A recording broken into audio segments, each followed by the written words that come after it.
Hello everyone and welcome to Blaugrana Everything and welcome back to the channel and welcome back to another look back at what was ultimately a very disappointing result and performance from FC Barcelona as La Blaugrana went down by 3-1 at the Santiago Bernabeu against Real Madrid. Now, in hindsight, probably a lot of what went down in that match is something you probably saw coming, especially after the matches against Celta Vigo and Inter Milan, in particular those second half performances against those two teams.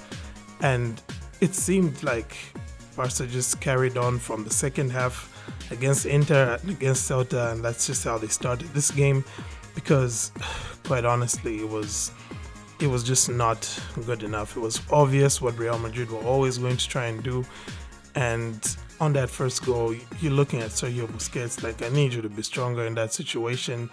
Then you're looking at Sergio Roberto like, why were you just waiting for that pass to come, knowing that it'll come, but not even trying to bother checking where Vinicius is? And it was all just like, a comedy of errors, as they would call it. Everything just stuck up together, and it's really quite frustrating because when you look at all the 3 goals that Barcelona conceded today, they all literally happened because our defenders made some very, very basic errors, or at least our midfielders as well. Our midfielders and our defenders, because as much as it's easy maybe to blame Eric Garcia for committing the penalty foul there, you have to ask yourself, like, why did everybody just let Valverde run there? Like, how many times has this happened in our Clasico? You let Valverde run, he plays a ball and it leads to a goal.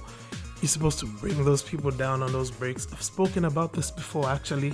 I remember after the Clasico that we lost in the Supercopa, I did talk about how Barcelona need to start learning how to commit more tactical fouls. And today, it just didn't happen. Of course, Busquets tried in the first goal, but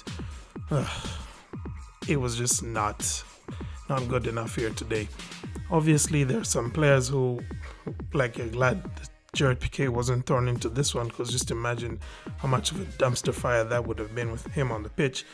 But honestly speaking, it's very hard to even pick through these performances to say these are the positives, to say these are the negatives, because I will ultimately just keep on ranting. But one thing which I will point out here is that it seems to be way too easy for our opponents to score than it is for us to score, They put in a lot less work to score goals than we do.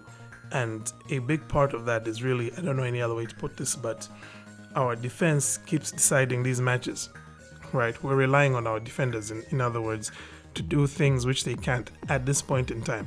From the moment that Ronald Araujo was out of this fixture, you knew that Vinicius was going to be a problem, right? So what you need is to be more clinical in the final third. And honestly speaking, in that first half, we had enough chances to pull the game back to 2-2, but we didn't do that. And even in that second half, we actually, towards the end, ended up with more clear-cut chances than Real Madrid did. But, we were just not taking our chances here. Lewandowski, Dembele, Rafinha, name them all. On this occasion, except for Ferran and Fati, none of our forwards really did their job. None of our forwards really made you think that a goal could come from them in the situations that they were in. And that's where our biggest problem is, because this defense, like we already knew from last season, is going to let you down if you're going to have your backs against the wall. All right? We literally found a way back into the match, and what happens? We give away the penalty. Now, like I had said there, of course, there was a mistake from the midfielders as well in allowing that pass to Rodrygo to be something that happened. But ultimately, this is what it was.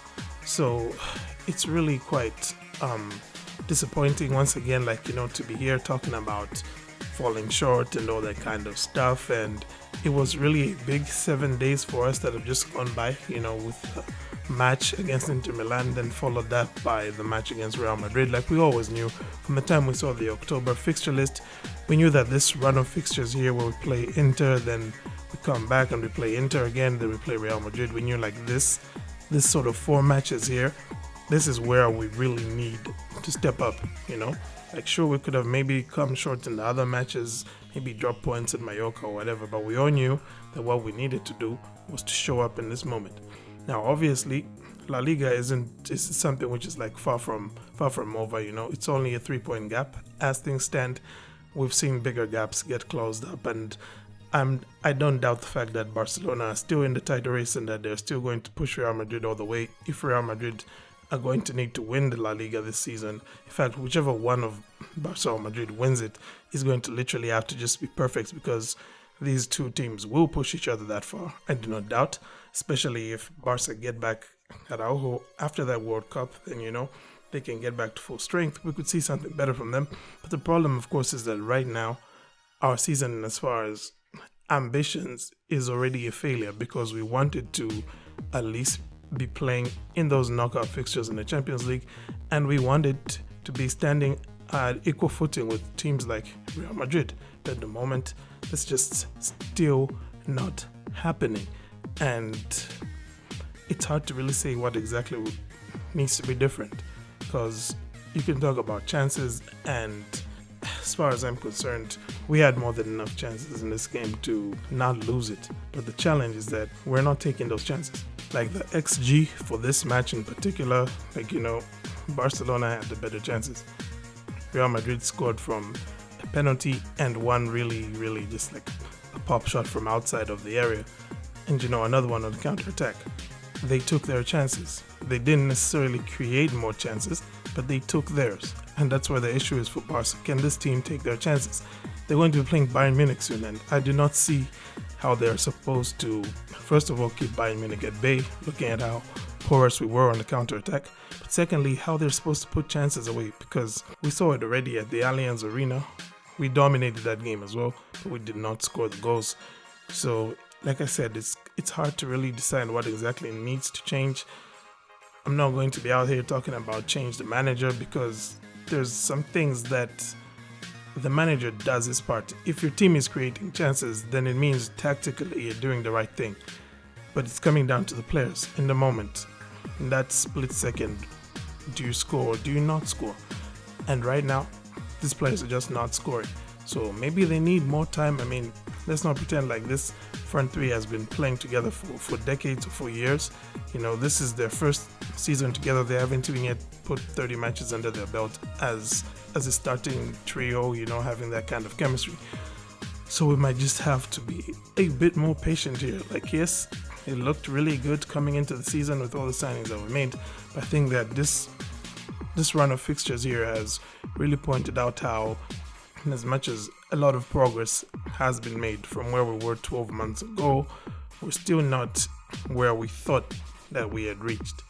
And that's obviously a bitter pill to swallow, but it's one that we'll have to down, and it's one that we'll have to take into consideration as the season goes on. And hopefully at some point, that ball is going to start going to the back of the net when Lewandowski takes a shot, or Rafinha or Dembele or something. Remember that chance Fati missed? Goodness. That's all that I had. Thank you for tuning in. Have a great day. And Forza Barca.